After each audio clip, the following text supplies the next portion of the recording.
this computer. Recording in progress. Words we love to hear. Okay, I'm really sorry for this throat thing, but I'll do the best I can with it, and hopefully you do too. So, once again, we're ready to start with teaching or Mishnah. Thank you, Annie. Teaching or Mishnah number 14. Last week we started this one, but just to kind of read it, but we didn't really study it, go into any kind of a depth about it. We are going to be contrasting two of the greatest leaders of the generation from about the year 70-ish to 150 in the Common Era. And the two great leaders were called Hillel and Shammai. Hillel and Shammai. Hillel was thought to be the more patient one, wasn't dismissive, happy to hear whatever you had to say and happy to work with you. Shammai was a little bit more impatient, a little bit more persnickety, a little bit more exacting about things. And as I mentioned last week in the Talmud, they tell three different stories of three individuals who went to first Shammai and then Hillel, saying that I would convert to Judaism on the condition that, whatever that condition was. And one of the stories was, one of the people said, I will convert to Judaism if you can teach me the entire Torah on one foot. And Hillel, Shammai, when he first went to Shammai, Shammai dismissed him. He had a builder's tool because apparently he was a builder and kind of pushed him out of his office with this tool, as if to say, yeah, right. If you think that the entire 5,888 verses of the entire five books of Moses can be summarized while you're standing on one foot, or while I'm standing on one foot, you clearly don't understand the depth of what this Torah is, and I can't deal with you. He went to Hillel, and Hillel says, okay, lift your foot. And he lifted his foot. And Hillel said, okay, here comes the summary of the entire Torah. What is hateful to you, do not do to others. All the rest is commentary. Now go study. So that kind of gives you a good example of the contrasting personalities of Shammai and Hillel. And now we're going to learn Mishnah or teaching number 14, where it says Hillel used to say, Hillel would say. And as I mentioned at the tail end of last week too, if you put 100 Jewish people with average Jewish knowledge in a room, and you would say to them, how many of you have ever heard of or studied lesson number 14 that we're going to look at right now, 80 hands would go up, 90 hands would go up. But it's not with every teaching of Pirke Avot. Some of them are a little bit more obscure. Some of them are studied heavily by kids and adults. And this is one of those that are better known. Hillel would also say, he would say, Im ein anili mili, which is translated here in Chabad website, if I am not for myself, who is for me? And the second part of the teaching is, Ucheshe'ani la'atzmi ma'ani. But if I'm only for myself, if I'm only selfish and not selfless, if I'm only selfish, what kind of a person am I? Or what kind of a person will I become? And the third part of the teaching is ve'im lo achshav, and if not now, matai, when? If not now, when? So they sound a little bit disjointed. The first two, not so much. The first two, if I'm not for me, who will be for me? But if I'm only for me, what kind of a person am I? And then we have to understand this third teaching of if not now, when? How does that fit into the first two teachings? Anyway, we notice again a teaching of three parts. And in the Hebrew, there's a memorable lilt to the first part. Im einanili mili. That sounds like the English word mealy, right? You have a pepper that's been sitting in your refrigerator for 3.5 weeks. It feels a little mealy, but these are Hebrew words. Im einanili mili. They also sound like they kind of rhyme. And that is part of the power of why people know this, because it's a little bit of a rhyming thing. And what it means to say is if I'm not for myself, who will be for me? So is that talking about self-care? I have to be self-caring for myself and not expect others to do that? Does it mean to say that I have to be self-motivated and I can't rely on others to always motivate me? I mean, it's nice if they do, but it all comes down and sits on my shoulders to get motivated to do things. Does it mean to have a desire for things? Everything begins with my needing to have a desire, a want uh, for something. And I can't depend on others to deposit that want or desire in me. It has to come from me. Or does it mean to say, if you don't care about yourself, why should others? So it can mean all of these things. The bottom line is it's trying to tell us that if anything is going to be, this is a teaching, and I think it was a title of Reverend Robert Schuller. Are you familiar with him? Yes. Yeah, I don't know what denomination, who, whatever. As a kid, I used to watch a lot of preachers on TV. Thank you for not asking me why. I was just, I watched them in the morning, Sunday mornings, Sunday nights, and I guess I had a sense that I'm going to be a rabbi. And what are they talking about? What kind of messages are they giving? What are they pulling out of the texts of the Holy Bible that maybe I could use in the future? I don't know what it was.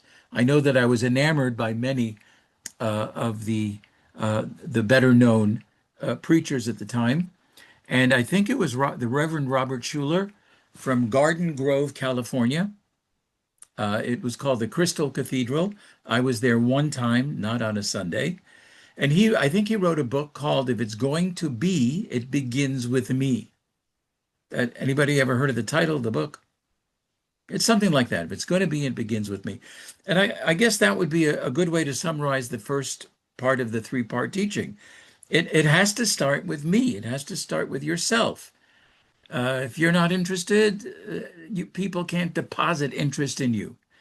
You have to take care of yourself. You have to assert yourself, let other people know how they can help you, what you need. And if you're not going to be for you, who do you expect to be for you? All right, so I don't want to club this to death. I'm just saying that one of the synagogues I served was in Stamford, Connecticut, and part of the campus of that large synagogue of 800 families or so was a center for all kinds of addictions.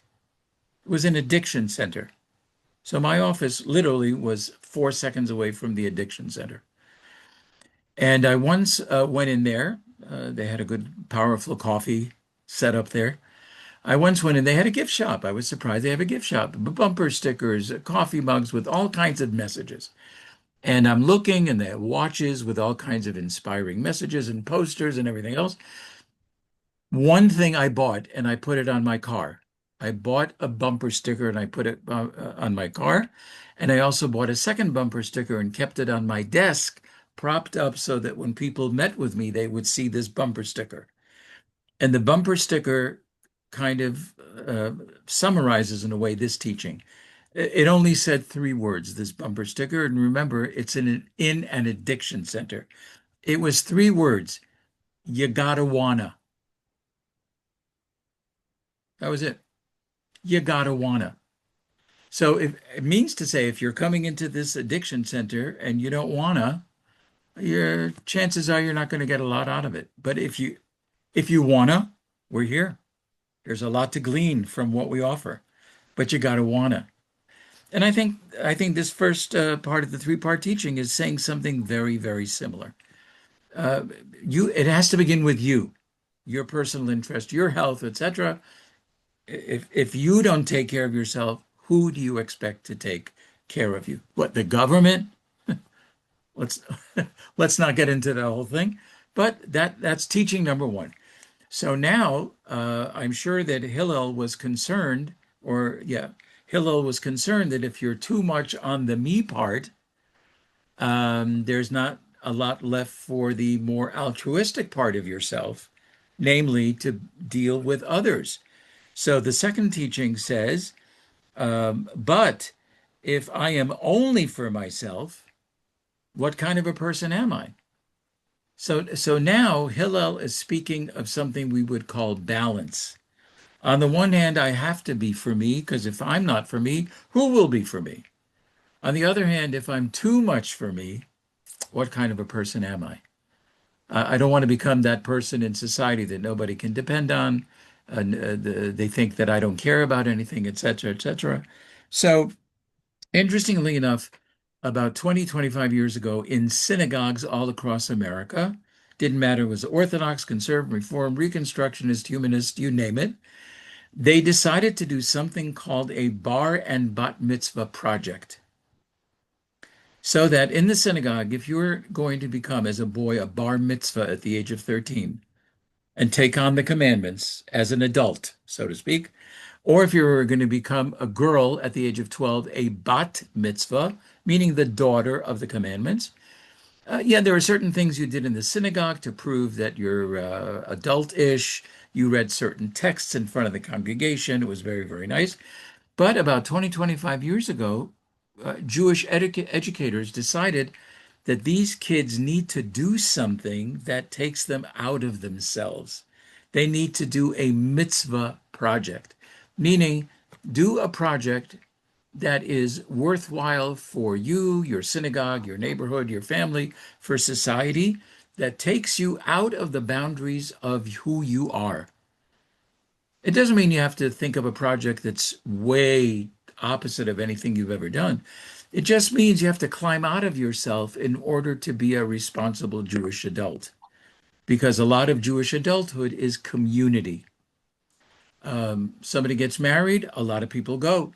Somebody is mourning for somebody who passed away, a lot of people go to the house for 7 days and console the bereaved.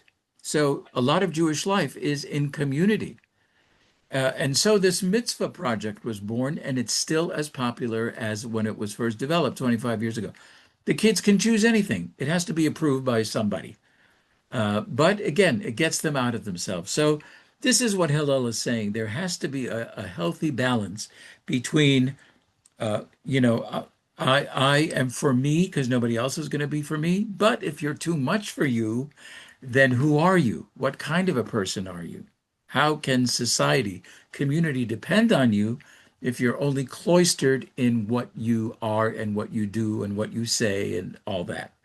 So it calls for a balance. Interestingly enough, the Hebrew word for ear is the word ozen, ozen, like O-Z-E-N, ozen. And the reason it's called ozen is because the ear contains the balancing fluid. And the Hebrew word for balance is izun. Izun is balance. The ozen contains the balancing fluid that allows us to walk balanced. So the ozen helps us in our izun. When I mention this to groups, they say, I would have never thought of that connection. I think it's a true connection. That's why we have the balancing in the ear, and that's why it's called ozen, and what's balance is called izun. So we have to remember to live a balanced life, me and you, me and others, not to be tilting heavily one or towards the other. So not an easy thing to do. As a rabbi, I often looked at obituaries just to see what people are saying about people I know. So I'd look in the newspaper or get a notice in the email. And I always found it very interesting when they would talk about the deceased and they would talk about the various things that the deceased accomplished during their lifetime. And they would talk about the various positions of leadership the deceased had. Chairman of the board of this, financial chairman of that. They were on the board of this hospital, this one, the social work, da da da da. Sometimes you can count 15 different leadership roles that they had. Next paragraph of the obituary, but at the very center of their life was their family. Have you ever seen these kind of obituaries? Yes. Yes, at the center of their life was their family.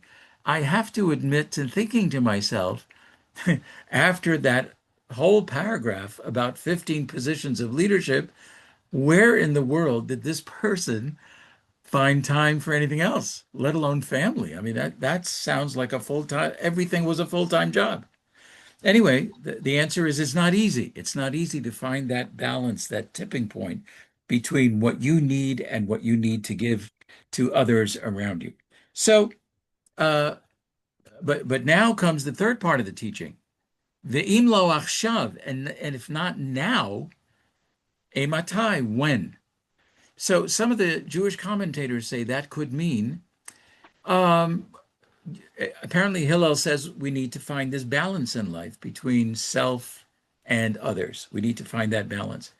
So you may say, well, I'm not good at the balance now, but at my next birthday, I am going to really work on this balance. Or I'll start tomorrow, or I'll start next week, or the 1st of October is going to be whatever. I'll start on the 1st of the month, and then I'm going to work on that balance. And I think what Hillel is saying is, ain't no time like the present. Grab, grab the moment. What was the term that Robin Williams, I think it was in his movie, Carpe diem. Grab the day. Grab the day. One of the teachings that we will have for sure is don't delay study until you say, I'll have an opportunity then to study. Why? Because you may never have that opportunity. Yes. So, yeah. So if you say, oh, I'll work on that balance next week, right after the Sabbath, I'll begin Sunday or Monday, whatever it is, that's when I'm going to start to work on. No, if not now, when? And that sense of urgency, according to Hillel, is supposed to propel us to action. If not now, when? Now is the time to work on anything you think you need to work on. So it's a very powerful teaching. And I remember blobs of years ago, this got 3 decades ago, if not four, a full page ad in the New York Times. Do you know what that costs? A lot. Okay, more than what I have in my wallet right now. It costs, I think, back then in excess of 100 or $200,000. Full page ad. I think it was by Bell Telephone or some phone company. It was a day before Mother's Day, and it talked about the importance of calling your mother. And it made a whole pitch. Call her, when was the last time you heard your voice, blah, blah, blah. What was at the very top of that page with the ad from Bell Telephone or whatever it was? At the very, very top, unattributed, big bold letters at the very top. If not now, when? I fell off my chair when I saw that because that's exactly the quote that we're discussing right now. If not now, when? That was their urgent call to call your mother because tomorrow, who know? Who knows? 10 minutes from now, who knows?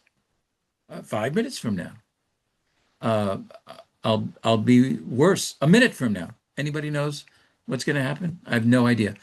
About a half hour ago, we sat in this room, which is our safe room.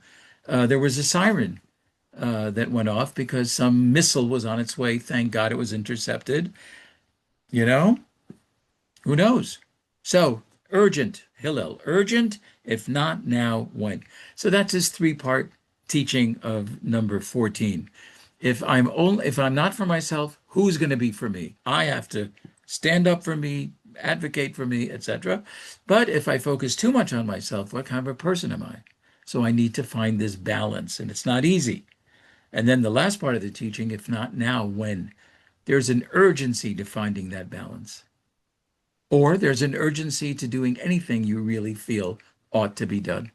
Don't put it off till tomorrow. At least start it. Start it today. So that's teaching number 14. It's one of my favorite teachings. I get excited teaching it, thinking about it. And so anybody, before we go to 15, anybody have any thoughts, comments, reactions, questions? Because if not now, when? So, so you might as well offer your question, I have a comment, reaction. quick question. So this is Sure. um this is Hillel the Elder, correct? I I am not sure because there was a Hillel the second in Okay. the late 300s, 400. Okay. I think you're probably correct in that most people would call this Hillel the Elder, let's say. Well, Again, because when I was looking, and my history could be off, but I remember that I think Hillel had passed away like 10 of Common Era, so this must be grandkids that is referring to that's writing this. I think Hillel was still alive in like there was something called the Bar Kokhba revolt in Hmm. 135 against the Romans. I'm not a big historian, I'm sorry to say. I think he was still alive then. I Okay. could be way off, way off. But I think he was still alive during the destruction of the Second Temple, which is the year 70. But yeah, Hillel had many sayings in Pirke Avot, the Ethics of the Fathers. It's possible that he may have been the most quoted sage in this work of the Ethics of the Fathers. And do we have any other recorded writings of those two outside of Pirkei Avot? Yeah, in the Talmud, Hillel and Shammai Okay. have Sure. Okay. many debates and many arguments. Um, Most of the debates and arguments went to Hillel. They were decided according to Hillel because they felt that his temperament was the right kind of temperament to come up with that kind of an opinion. And Shammai was a very different personality. And the next lesson, teaching number 15, is now going to quote Shammai. So he's going to get his moment in the spotlight. One last Um, question real quick. sure, sure, sure. I heard at some point, I forgot who I heard this from, that sometime in the future, maybe during the Messianic era, that the teachings will revert back to Shammai versus Hillel. Have you heard that? Is that correct? Incorrect? I've definitely heard that. Um, I'm trying to think of was it related to Shammai and Hillel and their debates, or was it related to another? It could very well be. Could very well be. Because again, it was heavily weighted towards Hillel's opinions. Hmm. Heavily. So it could be that it was referring to these two. I was Um, just curious if for thousands of years that the authority has kind of been mostly Hillel, what he yes, stated, why would it in the future revert back to more of a Shammai point of view? that's a very good question. The only thing that comes to my mind right now is I've mentioned this man before, Judge Frank Caprio, who was Hmm. the caught in Providence, Hmm. millions of followers, whatever. You can look him up. Anyway, he was seen as a more um, conciliatory judge who, as he said in his own words, I always judge the people trying to be in their shoes. So I was a little bit more lenient, whatever, but I really felt that that was the right thing to do for that person, or that person, or that person. Um, I mention that because it's possible that it's thought of that Hillel, though he gave the right opinions at the right time for that right time in history, etc. It may be felt that the more strict Shammai at the time of the Messianic era, maybe that will the truth of Shammai's opinions, as opposed to Hillel's more conciliatory, more merciful approach.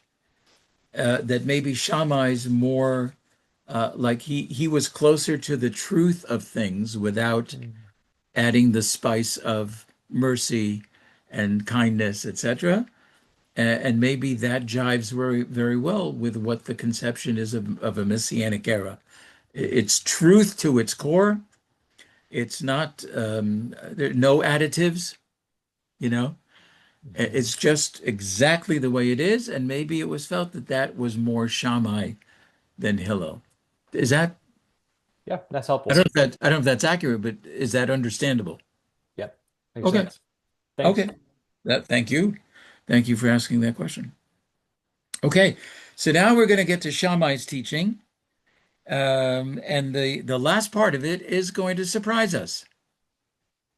So here's what he says. Now it's Shammai's turn. He's going to be up in the spotlight. And again, the last part of this three-part teaching, again, three parts, is going to surprise us. First thing he says is, again, number 15, teaching or mission number 15, Asay Toratcha Keva. Make your Torah study, or in our case, make your faith text study, whatever it is that you study, make it a permanent fixture in your life. The word keva in Hebrew means to make it permanent.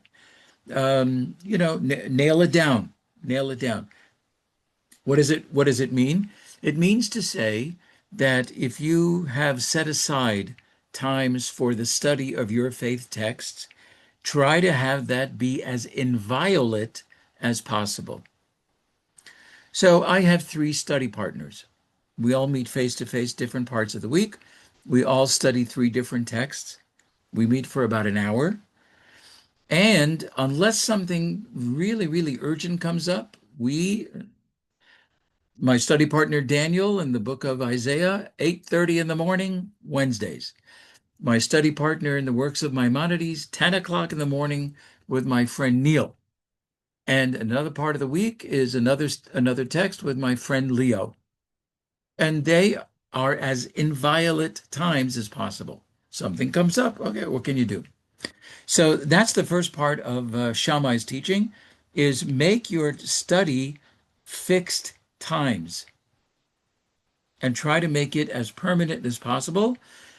And as we know, once something is in the schedule, but you keep canceling it or you keep, you know, pretty soon it becomes less important in your mind. Pretty soon you may not even be meeting anymore. For example, let's say next week I say, I'm sorry I can't meet because my wife and I are going to the following week, I'm sorry we can't meet because the next week I'm really sorry as much as I want to meet, I won't be pretty soon there'll be nothing left here. So that's the first part of Shammai's teaching. Make the study of your faith text a permanent fixture in your life, whatever it is that you're studying. Stick to it, and it reminds me of an anecdote where a girl has a father who's a scholar, and he is studying with a study partner. And they're in the den and they're studying, and all of a sudden there's a doorbell. And the girl goes to the door, and somebody says, May I speak to your father? And curiously, the little girl says, You could, but he's dead. Now, he's clearly not dead. He's in the study studying with somebody else. But the explanation of the anecdote is that the father said to the daughter, Anytime comes from anybody comes for me during these particular times, just tell him I died. It's not to say that he actually died. It's to say I am as unavailable as if I were dead. Dead to the world. Dead to the world. Yeah. Yeah, dead to the world. Um, and it comes actually from a teaching. I don't remember exactly which Torah portion it is. I think it's somewhere in the book of Leviticus, somewhere in the middle, weekly Torah portions. And it says, if a person dies in the tent, it talks about ritual impurity. If somebody dies in the tent, everybody who is under the canopy of that tent has a certain amount of ritual impurity that has to be taken care of by doing X, Y, and Z, whatever that is. So, but literally it says in English, if a person dies in the tent. So from that little phrase came this teaching that in order to study regularly and effectively and deeply, sometimes you have to die in your tent. In other words, tell people you died to indicate I'm as unavailable or daddy is unavailable as if he were dead. So, yeah, make the study of your faith text inviolate as possible. Stick to it. Okay, that's teaching. That's the first part. Second part of the teaching, we haven't fallen off our chair yet because the surprise comes in the third part of the teaching. Second part of the teaching is Emor ma'at ve'aseh harbe. Say little, but do much. Say little, but do a lot. Somebody once summarized this as saying under promise and over deliver. Under promise, but over deliver. And it comes from the episode in the Torah where the three angels dressed as men come to Abraham's tent, Abraham and Sarah. And Abraham invites them to sit down. And he says in Hebrew, Yukachna ma'at mayim. Let a little bit of water be brought for the three of you, and a little morsel of bread. If you read on, he and Sarah fed these three gentlemen a banquet. But what did he promise? Let me get you some water, a little morsel of bread. So he underpromised, but way over delivered. He delivered a banquet that they really, really enjoyed. So this is kind of where Shammai takes this teaching: say a little bit and do much. Okay, I think that's pretty clear. I don't know, that needs a whole lot more commentary. But now comes the third part of this three-part teaching from Shammai that causes us to go, huh? Who said this? So here's what he says, the third part of his three-part teaching. Veheve mekabel et kol ha'adam, receive every man, besever panim yafot, with a pleasant countenance. Do you hear who's saying this? Who's saying this? This is Shammai, who was pretty much known for exactly the opposite. Shammai is teaching, receive everybody with a pleasant countenance? That doesn't sound like Shammai at all. Hi, I'm ready to convert if you blah, blah, blah. Get out of here. Hi, I'm ready to convert if you get out of here. Well, I'll leave you to tell me. Does that sound like Shammai? No, it does not. So that kind of, surprises everybody. And we'll have to see how he came up with that and why he's identified with that teaching. So, one comment about making your study a fixed study. So, in the early 80s, there was a rabbi, very world famous rabbi at Yeshiva University in the Bronx, where I went to receive my rabbinic degree. His name was Rabbi Joseph Soloveitchik. So, if I can't, where is it? Yeah. So I'm pointing up. Do you see that shelf? Okay, that shelf contains 20 or 22 books about or from Rabbi Soloveitchik. And all I have is a minuscule collection. That just gives you a sense of who Rabbi Soloveitchik was. Um, he died about 30 some odd years ago, 30, 32 years ago. Anyway, I had the great pleasure as he was getting older, maybe a little bit more frail. He needed and appreciated students to be with him a good part of the day. Walk him to his classroom where he gave his Talmud class, walk him back, help him to get stuff for meals, prepare the meals, everything that somebody who's a little bit more fragile would be asking for. So I spent about 10 hours with him in his apartment a week, and others spent other kinds of times with him. And it gave me the opportunity to ask him all kinds of questions about Judaism, Jewish law, whatever. I tried not to take advantage of it. But one question I remember asking him, and this relates to teaching number one, fix permanent times for your text study. I remember saying to him, you, Rabbi Soloveitchik, you're so great. You have become a master in so many areas of Judaism, Jewish law, Jewish customs, history, philosophy, prayer, devotion to God. There was no question you couldn't ask him that he wouldn't answer. That's how steeped he was in the whole totality of Judaism, etc. And I said to him, you have the same 24 hours in a day that I do. So how did you become who you became? How did you become so great And there are many teachers at Yeshiva University in the Bronx who also were of similar caliber. How did you, what do you need to do to get that? And he said, not everybody is meant for that. Not everybody has the same capacities for that. But he said, the most important thing that I have done in my lifetime to become who I am and who people see me as, the most important thing is every day I fixed times for Torah study. Every day, fixed times, inviolate, could not violate those times. He says when you do that, it gives you a certain level of discipline, that you don't become distracted. It remains the main focus of your day. And he says that that's the beginning of how you can become somebody who is like a worldwide, world recognized scholar. You just have to be at it, at it, at it, and fix those times and try not to stomp all over those times. So a little comment about say little and do much, which is the second part of his third part teaching. Um, our great sages have taught us, and many traditions may have this idea, that the true measure of a person is found not in words, but in deeds. Not in words, but in deeds. So don't be boastful, don't be arrogant, don't fill the airwaves with self-promotion and achievements. Let your deeds and actions sing your praises. And rather than your own voice, let others sing your praises rather than you yourself. Let your deeds sing your praises rather than your words.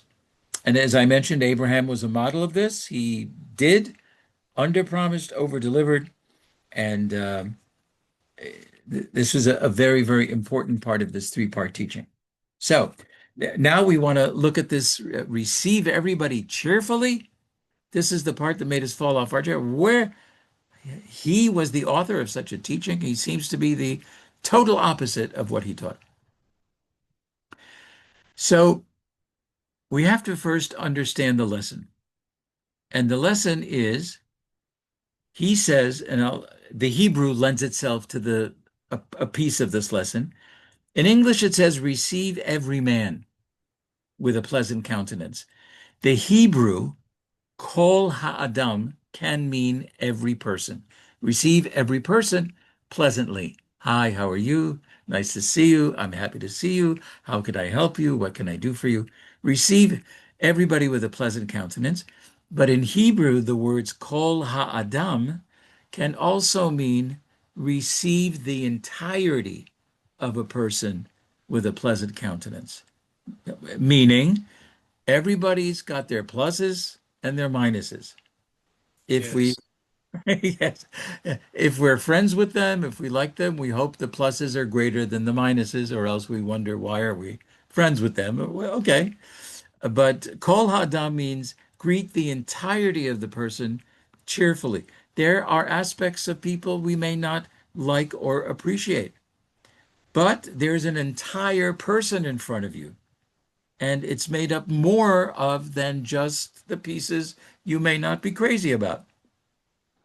So the entirety of the person is who you should receive with great cheer. Now, that's not easy, because if you heard X, Y, or Z about a person, now they come to visit you, or they come to sit in your office for counseling or whatever that I did for 25 years, sometimes it's hard to put the part that you don't appreciate about them away so that you can light up so cheerfully with them.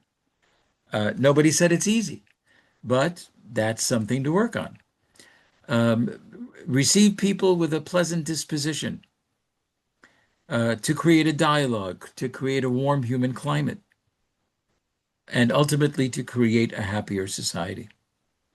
And studies continue to show how smiling and cheerfulness are indispensable ingredients to peaceful relations.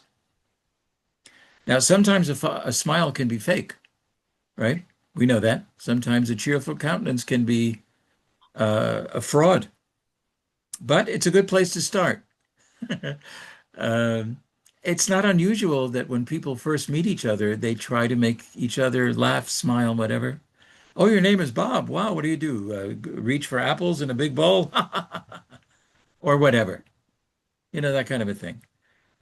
People shoot for that first to create a climate of pleasantness, etc. So I remember reading about a certain rabbi. I forget his name, not particularly well known, but I read it in a biography. He stood in front of a mirror for a half hour each day for 2 years. Why? Because his students said to him, your face at rest does not look pleasant. Your resting face does not look inviting. And you're a rabbi, you're a teacher. It should look inviting. And so from that point on, every day for a half hour, he practiced smiling in a mirror. Why 2 years? After 2 years, according to his biography, after 2 years, he felt he finally got it. He was able to do it almost automatically, willingly, pleasantly. Um, so, how is it that Shammai was the author of this particular saying, receive every man with a pleasant countenance? So, what might be some thoughts that you might have? How is this quoted in his name when he seems to be the diametric opposite of this teaching?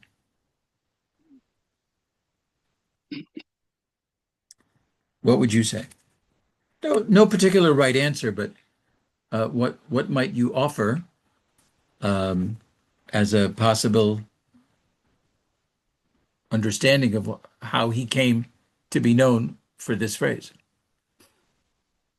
Rabbi, I'd like to just share while you were Okay. speaking.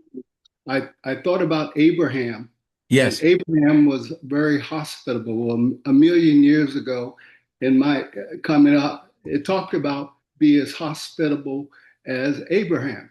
Yes. And that simply meant, for me, just coming up, some of those principles is whether you feed them, offer comfort, or they may be a stranger, but nevertheless you open up and be hospitable and smile, and that became important. I could see how Shammai could say that you should have these qualities as you look at some of the things that was is really important along that line. So I think that things like that are extremely important, especially when that fixed time about studying that you mentioned. For myself, it's early in the morning, very first thing in the morning, where there's no distractions. My bodily needs, hunger or whatever, is lessened. So that quiet time, that still small voice, is louder earlier in the morning, and so I can understand the fixed time aspect, and Right, right.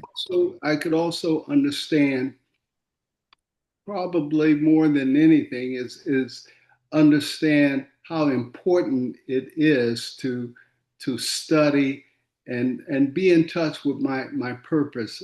What does God have me wants me to do in other people's lives? And it's clearer early in the morning when there are no distractions, as Mm, opposed to as the day goes on, other things come up. They always come up. right. That's how it is. But um, just being organized, and I could see Shemai in that. Hillel would be the type of person that I could really relate to. But as you were speaking, I was just kind of relating that to myself. I appreciate that. I appreciate that. So if Shammai teaches this, why didn't he behave that way? I guess that's what I'm asking. If he's the author of this lesson, um, receive every person with a pleasant countenance. Why didn't he practice that?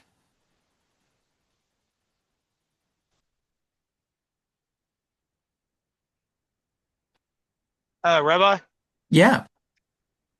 maybe that was his ultimate quest. That Hashem would grant that maybe internally maybe he wrestled with it. I know I tend to verbalize things, like when I'm speaking or even writing or midrashing.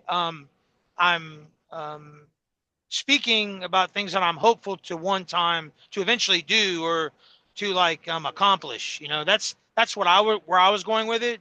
And because you had mentioned Abraham and the covenantal meal, that's where my brain kept going when I was listening to you talk.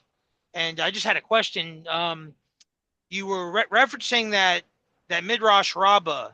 Was that for? Did you say Bamidbar, or was that like Leviticus? I was confused. Where the daughter tells the person at the front door that the father's dead. Oh yeah, Can you right. give us the real estate for that? Because I like to read that. Yeah, I it's in the book of Leviticus. Okay, It's either in a portion called Tazria or Mitzorah. I can look it up when we're finished and just post the exact chapter and verse. thank you. Uh, yeah, but there it spoke about if a person dies in a tent or in an enclosure, everybody in that enclosure is ritually impure, and the way to take care of it is by doing X, Y, and Z. And then Gotcha. the sages took that homiletically that sometimes you have to die for the study of whatever is your faith text, meaning not literally to keel over and pass away or kill yourself, God forbid, but you have to make it as though you were dead and as inaccessible as if you were dead, just so that you can keep that Torah study or whatever the faith text is, you can keep it perpetual and immovable and and as steady as possible. Otherwise, it's going to get cheapened. That time period will get cheapened. Thank you. So yeah. Anything else about how he would teach this and seemingly not live his very own lesson? Uh, Rabbi, Yeah, go ahead. I don't know if I can answer your question, but it just makes me think of a verse that's in the Christian Bible that Okay. says, "The Pharisees sit in Moses' seat. So do what they say, but not what they do." And so I'm thinking of Shammai is teaching something good, but his actions don't really always portray what he's teaching. Do what he says, not necessarily how he's acting or reacts to people. And so it makes me think of like if I wanted to get nutritional information to know how to be really healthy, and the guy I'm getting it from is really overweight and not in, So, but he knows how, yeah, but he knows how to give really good advice. Well, okay, do what he says, but not what he does. So oh, so that's what. you're suggesting maybe Shammai was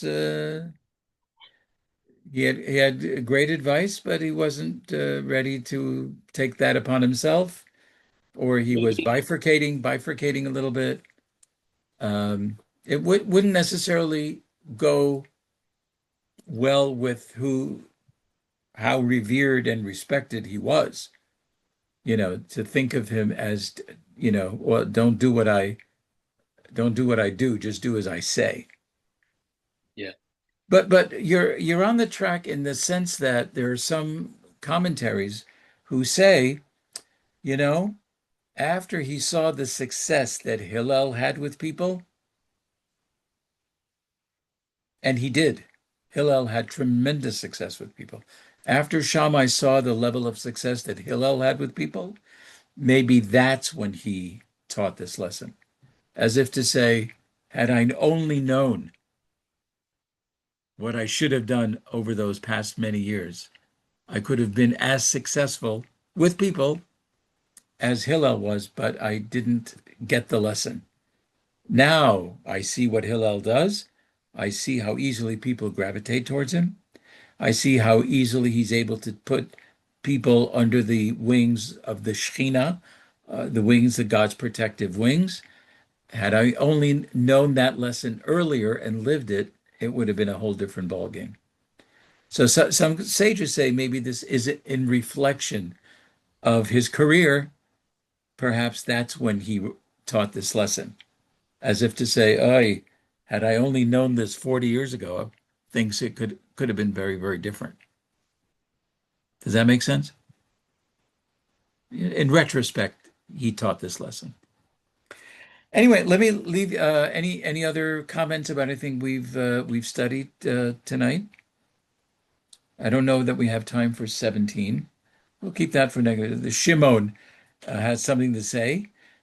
He was the son of the very, very respected and revered Rabban Gamliel, Shimon, the son of Gamliel.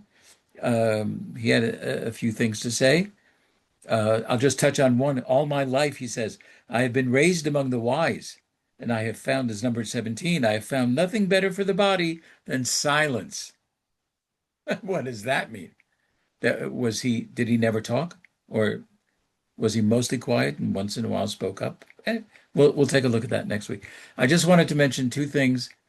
Um, so we are now, the Jewish community is now it's about 3 weeks to Rosh Hashanah, the Jewish New Year.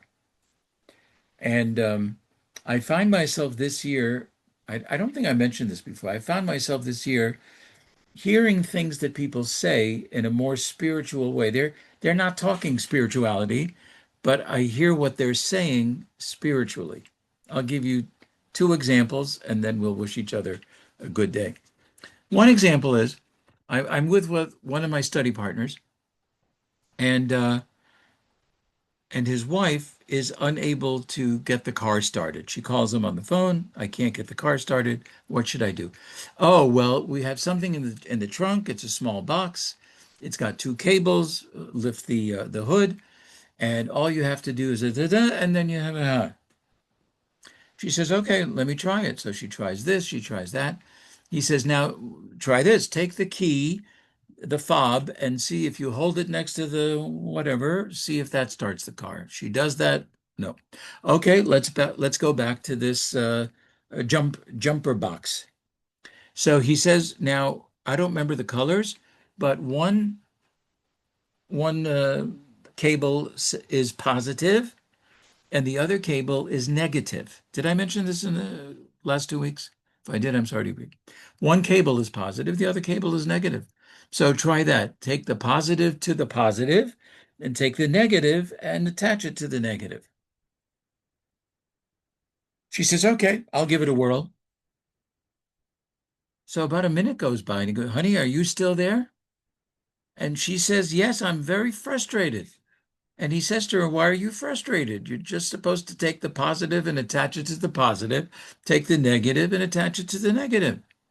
So she says to him, all I see is the positive. I don't see any negative. Now, she's not talking spirituality, but that's the way I heard it. All I see is the positive. I don't see the negative. Imagine living a life. Here we are in our Jewish community 3 weeks before the Day of Judgment, the Jewish New Year. To take a lesson like that is, to try in the coming year to see as much as of the positive where you can't even see the negative. Anyway, it struck me as a very spiritual lesson, even though they're talking about batteries. But I was very moved by that. The other one is, and then we'll wish each other a good day. I'm in an elevator in a nearby mall here in Efrat. I'm in the elevator and I press the button and the doors are about to close, but somebody pressed the button on the outside, so the doors open again. And the guy says to me in Hebrew, I'll tell you the Hebrew, I'll give you the translation. And again, he wasn't talking spiritual. I heard it as spiritual, as a personal message. He says to me in Hebrew, Ata ole o yored? Are you going up or going down? That's a good question. He's pressing the other. Are you going up in the elevator? Or are you going down in the elevator? If you're going up and I need to go up, I'll get on. But if you're going up and I need to go down, I'll wait for the next elevator. But again, I heard those words as a very spiritual message. Me, Ilan Adler, Rabbi, are you going up or are you going down? Spiritually, that's how I heard it. In your spiritual life, are you ascending? Are you descending? Are you doing more? Are you doing less? Are you enhancing your spiritual life? Are you curtailing your spiritual life? Like, where are you on the continuum? Are you up? Are you down? Increasing, decreasing? Anyway, so I am sure that in the next 3 weeks and whatever, I hope that God blesses me with more of these. Like, oh, it's an eye opener. Yeah, right. I'd like to see only the good. I can't see the negative. Or yeah, I'd like to answer the question. Yes, I'm going up, as opposed to no, I'm not, or not doing as much as I used to. Anyway, I just think it's a special gift from God during these weeks before Rosh Hashanah to hear things in different ways, more spiritual ways that have a personal meaning, and it connects to the idea started by the first Chabad Rebbe, um, who said that in this month preceding Rosh Hashanah, the king is in the field. Usually the king is in the palace and very inaccessible, and you have to be lucky enough to see him, get an appointment, get a nice suit, prepare your speech. But during this month before Rosh Hashanah, God is merciful, compassionate. He is in the field, accessible, and ready to jumpstart your spiritual life if you want it. So, to me, that's one of the ways that God is in the field for me. He's making these otherwise throwaway comments ring in my ear as a spiritual message. So I hope I hear many more of those. Anyway, okay. So anybody have any closing thoughts, comments, questions, reactions? Did you feel that tonight was worthwhile? Good. Absolutely. Okay. Good. Personally, I didn't. No, I'm kidding. I'm kidding. No, I love it. I love it. It's great to get together, and I appreciate all of you for being here and for joining in and participating and thinking and wondering and questioning and being open to so many beautiful lessons from this tradition of Pirke Avot, Ethics of the Fathers. If you want to be in touch during the week, you can write me on the list. You can write me personally, and I'm always happy to respond. So be well, have a great week, and God willing, we'll see you next Wednesday. Thank you. All righty. God bless everyone. Thank you. Thank you. Now I'm going to stop recording. Be well.